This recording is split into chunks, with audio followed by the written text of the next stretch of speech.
Tu es originaire d'où? De Gironde, du coup, le sud Gironde, limite Forêt-des-Landes. Comment s'est passée ton installation? Quelles ont été les étapes? On est arrivé avec ma compagne en octobre 2015, 2017, pardon. Et du coup, l'installation, après moi professionnelle au niveau agricole, elle s'est faite au 1er mai 2018, donc il y a un peu plus d'1 an. Comment as-tu connu le village de la Capelle-Cabanac? Du coup, c'est un peu le gros fruit du hasard. On était, donc avec ma compagne, on était sur l'île de la Réunion pendant, on avait prévu d'y passer au moins une année. Donc on est arrivé en novembre 2016, on y a passé quelques temps, donc difficile de trouver du travail, fini par en trouver. Et au moment où on en a trouvé, en fait, on avait une discussion un soir avec donc ma compagne et je lui ai expliqué que moi je voulais me réinstaller paysan boulanger, mais pur paysan boulanger, juste la partie agricole et la transformation en pain, parce que j'avais déjà été installé auparavant, mais avec un système plus complexe, avec de l'animation, des abeilles, un troupeau de vaches, un système un peu plus gros qui fonctionnait à plusieurs. Et donc j'avais dit à ma compagne que je souhaitais me réinstaller paysan boulanger, mais juste ça comme activité. Et comme elle avait un peu de temps de ses journées, elle a fait des recherches internet, elle a tapé tout simplement cherche paysan boulanger sur Google. Et elle est tombée, je crois, le deuxième lien, c'était le lien de la commune de la Capelle-Cabanac qui cherchait à aider à l'installation. Donc, tu étais déjà paysan. Tu peux m'en dire un peu plus sur ton ancienne exploitation? C'était une reprise d'activité familiale. Et du coup, ça s'était terminé parce que c'était par choix, ça ne fonctionnait pas en l'état. Donc c'était assez récent d'ailleurs, on est allé à La Réunion à peu près suite à ça, quoi. Et pour rechercher des perspectives d'installation, peut-être paysan boulanger d'ailleurs à La Réunion, c'était plus que espérer beaucoup trop parce qu'il n'y a pas accès à la terre là-bas, donc enfin, c'était infaisable de cultiver quoi que ce soit comme ça, en tout cas en peu de temps. Et donc là, la possibilité de venir sur la Capelle-Cabanac avec des terres disponibles, avec des bâtiments d'exploitation et de fabrication de pain disponibles aussi, sous réserve de les remettre en état, enfin que la mairie prenne en charge la remise en état. Donc c'était un peu un plan sur le papier qui était rêvé, parce que du coup, en plus la région, pas très loin de la Gironde non plus, ni des amis qu'on a en commun, Toulouse, vite fait Bordeaux, des choses comme ça. Et donc, j'ai passé des entretiens et j'ai eu des contacts à distance, Skype, téléphone, avec Thierry Simon, le maire de la commune. Un entretien devant le conseil municipal en juin 2017. Et il devait y avoir d'autres candidats qui, en fait, n'étaient pas prêts à présenter un projet aussi avancé que celui que je pouvais présenter moi, après avoir retravaillé un peu dessus. Vu que j'avais déjà fait, c'était plus simple, j'avais des chiffres en tête, j'avais des notions de quantité, de temps et autres. Et donc, ça s'est validé à distance que je serais le candidat qui peut être reçu pour essayer, en tout cas, de voir ce qu'on peut faire sur place, à confirmer, en tout cas. Tu n'avais pas fait de visite? J'avais pas fait de visite, juste la rencontre avec le conseil municipal à distance par Skype. Mais on s'était renseigné sur la commune entre-temps, sur ce qu'on pouvait trouver sur Internet. On avait vu d'ailleurs le éco-hameau. Tu as une expérience dans le domaine agricole. As-tu également une formation, des diplômes dans le domaine agricole? Moi, j'avais un diplôme de responsable d'exploitation agricole que j'avais passé à Rennes, en bio. Et donc qui était toujours valable. Et puis toutes les formations normalement préalables, parce que moi c'est une installation jeune agriculteur, toutes les formations préalables avaient déjà été faites soit par l'expérience que j'avais, soit par des formations que j'avais fait avant de m'installer la première fois. Donc c'était tout à fait bon à ce niveau-là. Comment se sont passés les travaux pour créer le hangar agricole et le fournil?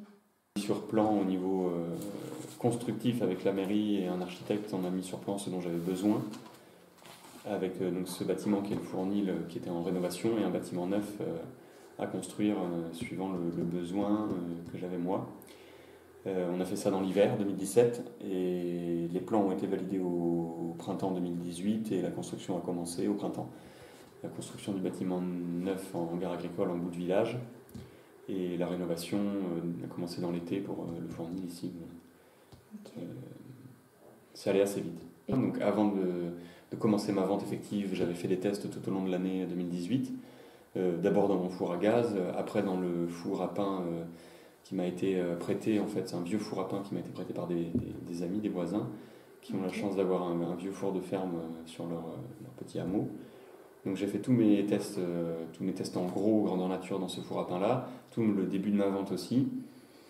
J'avais un tarif préférentiel, entre guillemets, parce que je savais que j'aurais des aléas, donc j'ai fait goûter au début aux gens de la commune et j'ai commencé à en vendre à un tarif promo, on va dire, pendant quelques mois, en petite quantité. Et en fait, très vite, le bouche à oreille a fonctionné, donc il y a de plus en plus de gens qui sont venus me voir pour en avoir. Ça a démarré assez vite, du coup. Moi, j'ai pris mes fonctions dans le fournil ici au mois de mars, parce que mon four n'était pas fini avant ça. Tu es fils d'agriculteur? Mon père est agriculteur, ma mère l'a été aussi tout un moment, avec mon père. Et j'avais fait une reprise agricole la première fois, donc c'était un frère de mon père et qui était déjà bien dans le milieu. D'autres frangins, tontons donc, sont déjà dans ce milieu-là. Donc moi j'avais travaillé en apiculture chez une autre tante tout un moment. J'avais commencé par l'apiculture d'ailleurs. Et après j'avais fait plein de saisons agricoles, maïs, vigne, des choses comme ça. Donc c'était tout à fait le milieu. Et moi j'ai découvert paysan boulanger avec le tonton avant de m'installer parce que j'y étais salarié sur la ferme au début. Et après ça, comme il y avait une multi-activité, il y avait des abeilles, il y avait de l'animation pédagogique, il y avait un troupeau de vaches, des cultures et du pain. Le pain était fait par un salarié. Moi je n'ai fait que découvrir le pain parce qu'il y avait plus que des coups de main à lui donner, il fallait accompagner sur les journées de fabrication de pain, il fallait accompagner le salarié, d'autant qu'on augmentait les quantités que lui avait l'habitude de faire jusque-là, et puis il y avait toutes les vacances que lui prenait où je faisais du pain, donc du coup c'est là où j'ai pris goût, et à la limite c'est quand j'ai, après m'être sorti de cette installation-là, et quand j'ai expliqué à ma compagne que je voulais me réinstaller paysan boulanger, c'est parce que ça me travaillait de ne faire en tout cas que du pain et les cultures. De travailler de A à Z et de ne pas avoir le salarié travaillait très bien, c'est quelqu'un de très chouette, mais du coup c'était sa place, je ne pouvais pas prendre sa place sur la ferme, mais moi ça m'intéressait de faire moi-même le pain. Donc voilà, c'est pour ça que ça s'est confirmé aussi ici, quoi. Tu es donc locataire des 2 bâtiments communaux, le hangar et le fournil. En quoi cet engagement de la commune est un plus pour ton entreprise agricole? Les bâtiments, là, en rénovation et en neuf, il y a plus de 200 000 euros d'investis. Donc moi, tout seul, moi j'ai fait débloquer, j'ai fait financer mon matériel d'installation, donc agricole, meunerie et stockage du grain et fournil. Et il y a déjà une grosse enveloppe là-dessus. Quand on a une activité qui se crée de toutes pièces, avec même malgré les études de marché, on n'est pas sur, je sais pas franchisé, boulanger quelque chose ou supérette. Donc j'ai réussi à faire financer une bonne enveloppe pour mon matériel. J'aurais jamais pu faire financer une construction. Il a fallu acheter un terrain et payer tous les travaux dessus. D'ailleurs là dans les 200 et quelques mille, il n'y a pas l'achat des terrains. Donc c'est des enveloppes entre 200 et 300 000, c'est infaisable tout seul, sans énorme apport. Donc la mairie, c'est surtout que sans le système locatif, j'aurais jamais pu m'installer de toute façon.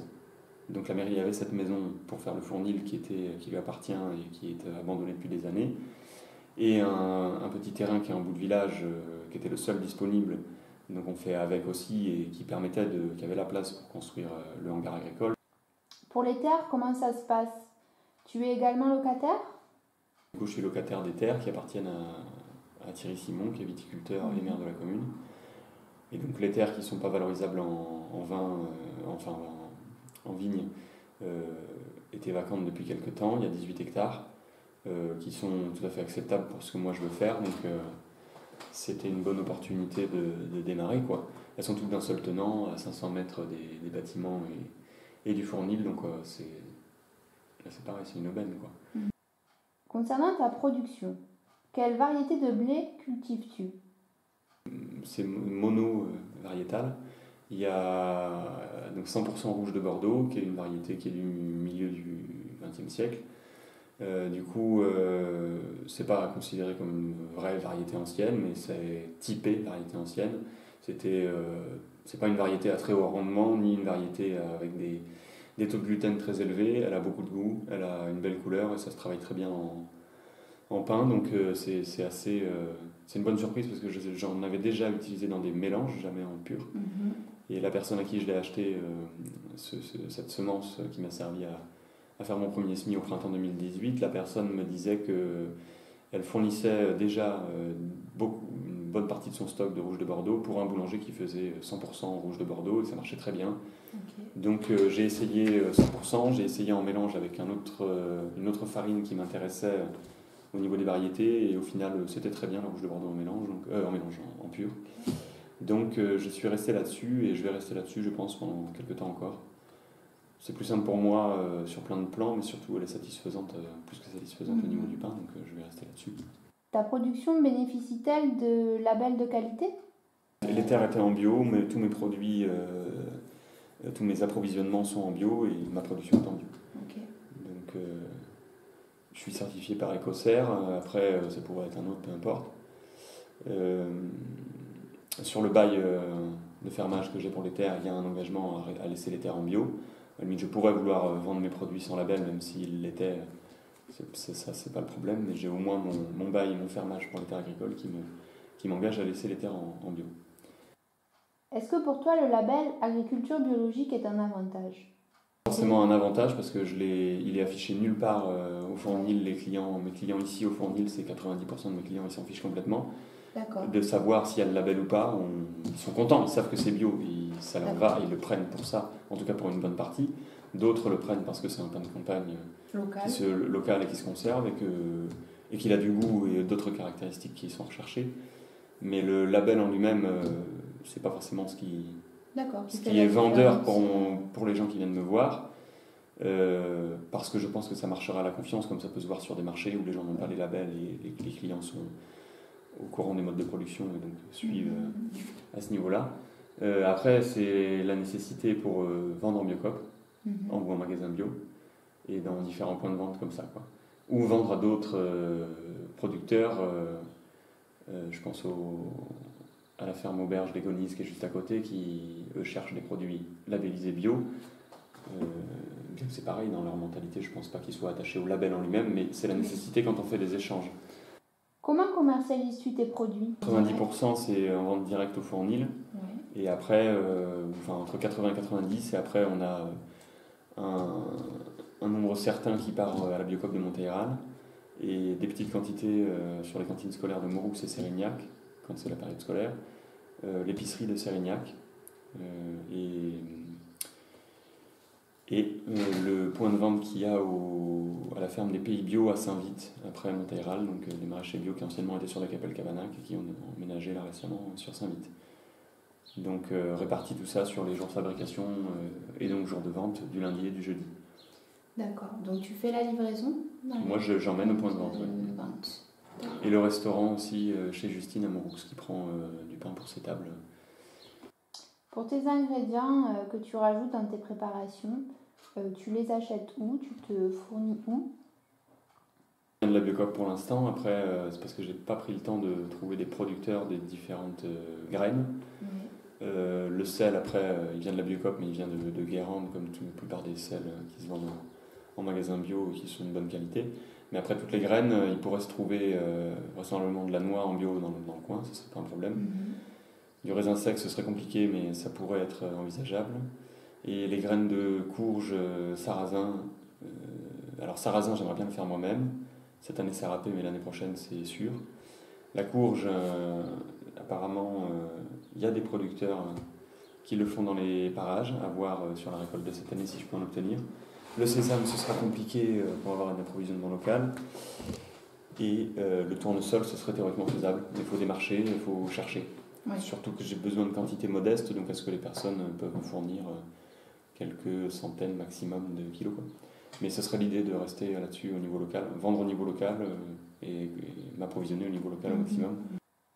On m'a dit que l'on pouvait venir acheter tes produits avec l'abeille, notre monnaie locale.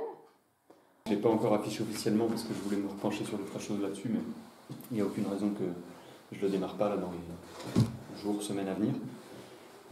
Du coup, l'abeille, ouais, c'est tout à fait adapté aussi, c'est très local, et puis on a un fonctionnement, une monnaie un peu quand même alternative avec pas de spéculation et pas de possibilité de l'accumuler ou de la stocker, avec un échange en direct équivalent monnaie euro, mais alternatif. Quand est-ce qu'on peut venir chercher le pain à la Capelle Cabanac? Comment ça se passe? Tu peux m'en dire un peu plus? Mon pain, pour les clients qui viennent me voir, il est sur commande, avec une petite marge pour des gens qui ne m'aient pas commandé. Grosse journée le lundi, une moyenne le jeudi qui peut encore augmenter, mais je suis en route pour mon objectif de 200 kg de pain par semaine. Ok. Je pense qu'à l'automne, j'y serai. Il faut encore démarcher un petit peu, il faut gagner en régularité et ça ira bien. Comment communiques-tu pour faire connaître ton fournil et tes produits? Je ne communique pas, c'est les clients qui ont communiqué entre eux. Après, moi, je suis allé démarcher l'épicerie de Sérignac et j'étais allé démarcher moi-même la Biocoop de Montéral.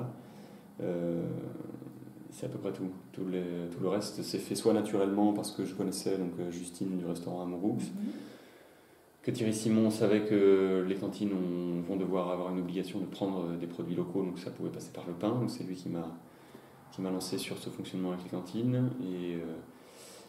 Et après, j'ai été sollicité pour des marchés. Donc là, je réponds à une demande pour les marchés d'été du lundi à Saint-Georges, aux alentours de Fumel. Donc c'est la commerçante qui tient le comptoir nature à Fumel, qui est une épicerie bio, et une épicerie de vrac, qui tient un stand sur ce marché du lundi en ce moment à Fumel, et qui prend mon pain, qui m'achète mon pain pour le revendre sur le marché. Comment ton activité a-t-elle évolué? Ça a démarré très vite quand même, parce que de toute façon je faisais 50 kilos jusqu'au mois de février, et avant même d'arriver sur le fournil ici, ça avait déjà principalement le bouche à oreille. Les gens viennent me voir ici pour prendre le pain. J'ai à peu près 80 kilos qui sont vendus ici au fournil, quoi. Oui. Effectivement, le retour qu'on me fait, c'est que les gens sont assez satisfaits. Le pain se conserve, il a du goût. Et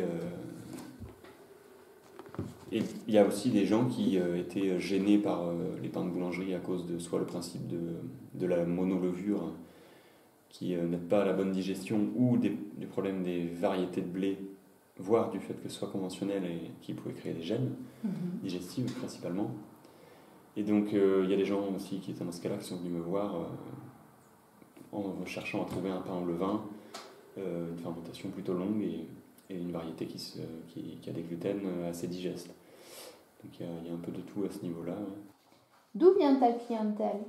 Villages alentours, il y a quand même quelques villages, donc la Capelle Cabanac, Moroux, un peu Sérignac, Vire-sur-Lot et Touzac.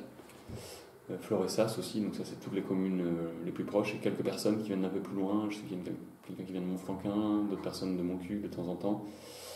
Il y a une dizaine de personnes qui font plus d'1 kilomètre pour venir. Parce qu'il n'y a pas encore vraiment forcément d'autres paysans boulangers installés près de chez eux non plus, ou alors ils ne sont pas au courant, même si ça se développe, paysans boulangers ou boulangers bio, mais ça se développe, mais il n'y a pas encore forcément une offre partout sur le territoire. Il y aurait de la place, je pense. Est-ce que le fait d'avoir son fournil situé à la campagne présente des avantages selon toi? Là, je pense aussi que le fait d'être en pleine campagne, ça fait qu'il y a beaucoup de gens qui se déplacent forcément sur les centres commerciaux et autres, ou en tout cas, forcément, je suppose, se déplacent dans les centres commerciaux, mais sont contents d'avoir le produit et de venir exprès, de prendre 1 ou 2 jours par semaine, très près de chez eux, se retrouver peut-être avec d'autres clients, voir un commerçant où on peut peut-être prendre un peu le temps aussi. Il y a un petit peu la queue rarement, donc les gens prennent le temps aussi pour la plupart. Ils échangent? Oui, ils sont contents.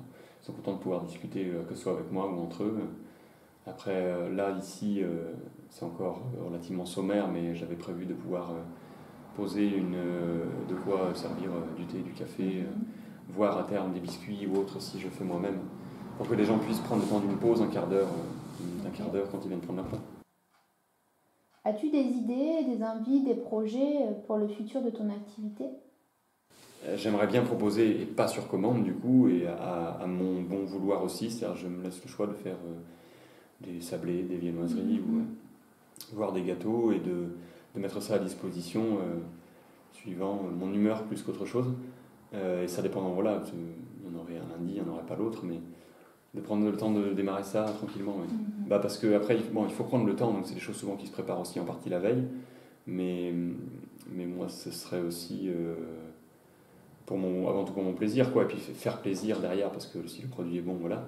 Mais de diversifier un petit peu mon activité à ce niveau-là, parce que ça me fait plaisir de faire des petits trucs un peu spéciaux, ou des pains spéciaux, ou des pains viennoiseries, gâteaux spéciaux. Après, il faut prendre le temps de mettre des recettes en place et de gérer la cuisson au four à bois sur ces produits-là. C'est peut-être ça le plus dur, en fait. Mais ouais, ça va se développer. Là, je pense que cette année, j'aurai pas le temps. En 2020, j'aimerais bien pouvoir faire des pains sans gluten, donc maïs, sarrasin, éventuellement des farines de fèves. J'ai un moulin qui permet de faire ce genre de produit-là.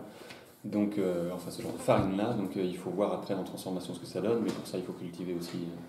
Donc, diversifier les cultures, ça fait partie de toute façon de la rotation en bio des cultures. Donc, tu me disais que dans ton ancienne exploitation, tu faisais de l'animation, de la pédagogie. Ça ne te manque pas? Parce que de la pédagogie, en fait, on en fait tout le temps, vu qu'on répond aux questions dans les échanges qui peuvent être des fois très longs avec les clients de tous bords, donc, y compris les enfants d'ailleurs, qui auraient des questions.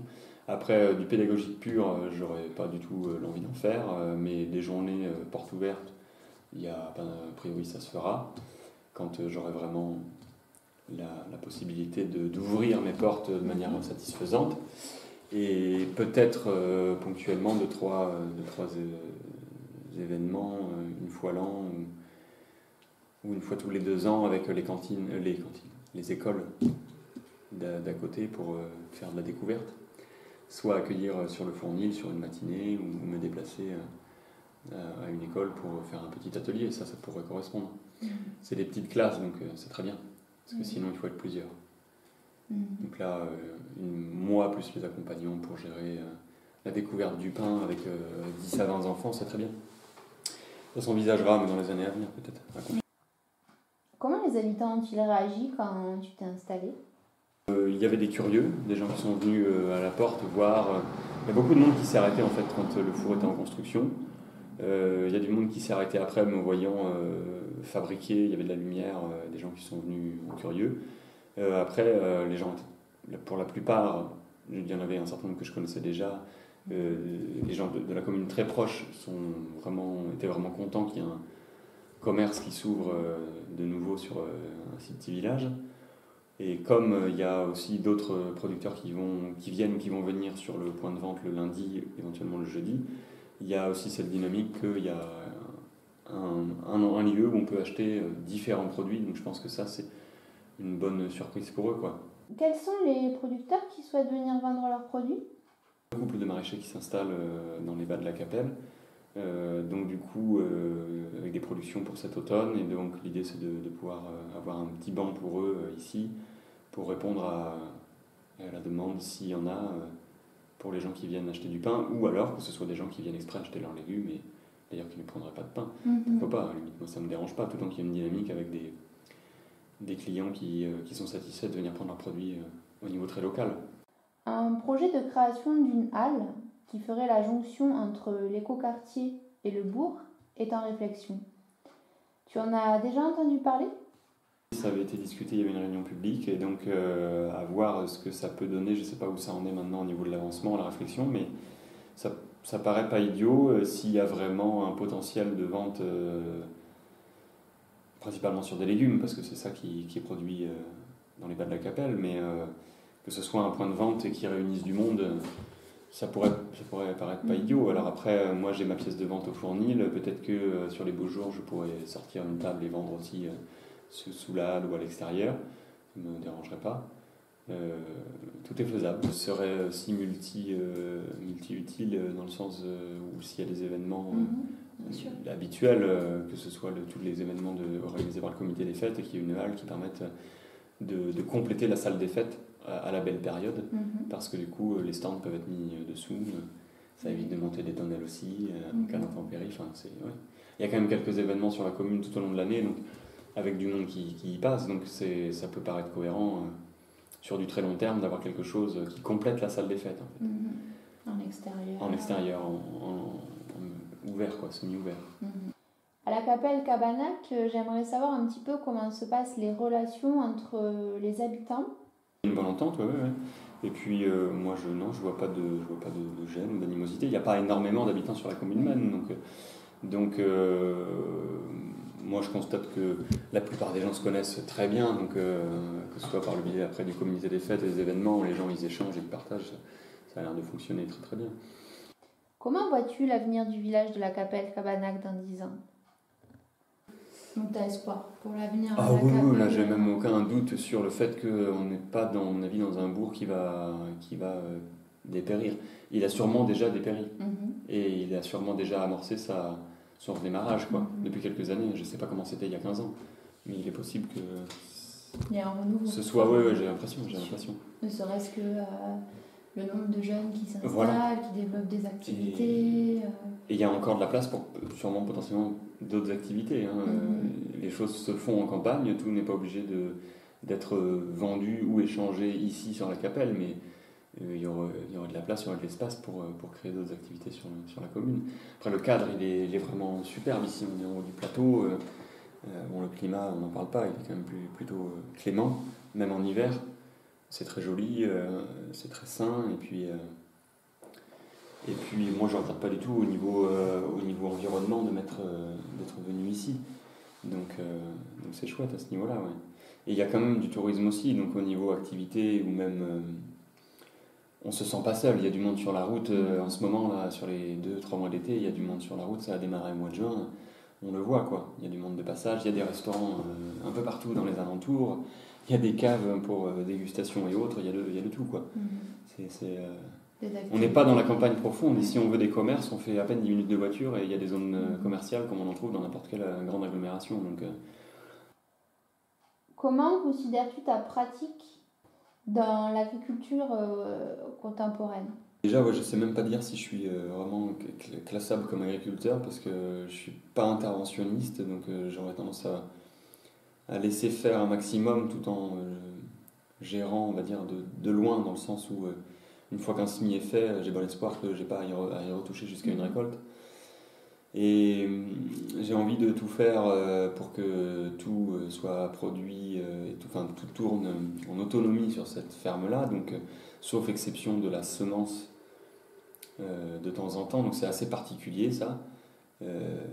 Maintenant, ce que je vois, c'est que quand on est fédéré, donc avec d'autres agriculteurs, ça permet quand même de garantir un certain nombre de trucs au niveau de la qualité des semences, je sais pas, matériel en commun.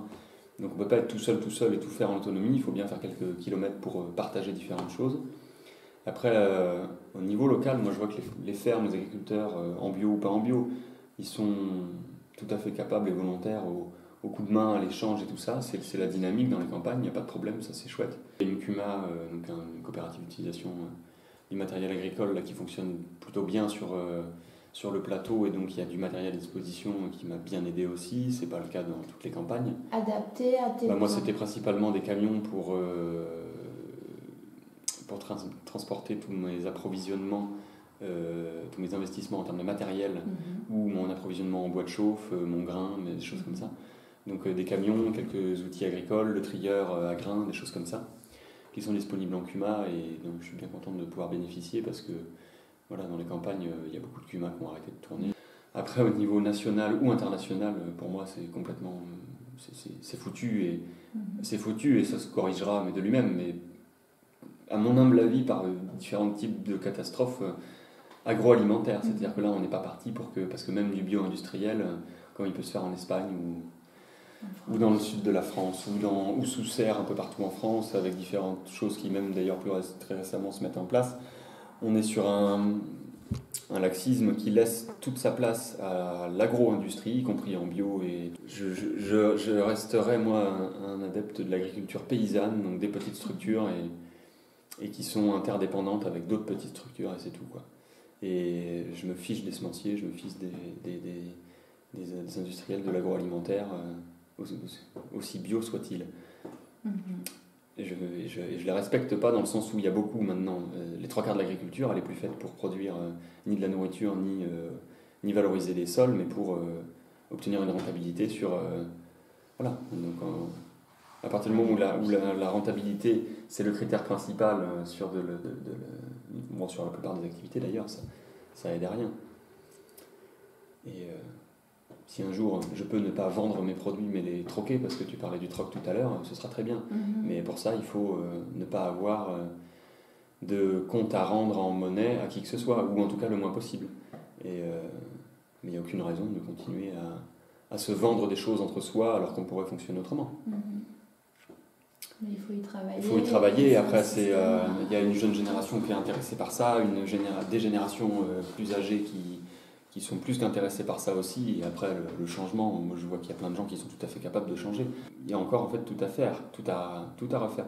Et c'est vrai que, à mes yeux, le plus logique, ce serait de reprendre des activités sur l'agricole pure, mais c'est pareil sur l'artisanat ou la petite industrie, c'est que tout soit relocalisé. Donc la monnaie locale, elle correspond aussi à ça, dans le sens où peut-être elle obligerait presque, en fait, quand on s'engage là-dedans, à faire que les gens échangent entre producteurs, entre fabricants ou autres, échangent entre eux dans un milieu très local, pour avoir des produits finis qui soient vendus à des gens à un milieu très local aussi, quoi. Donc tout ça, ce soit un peu en cercle fermé, quoi.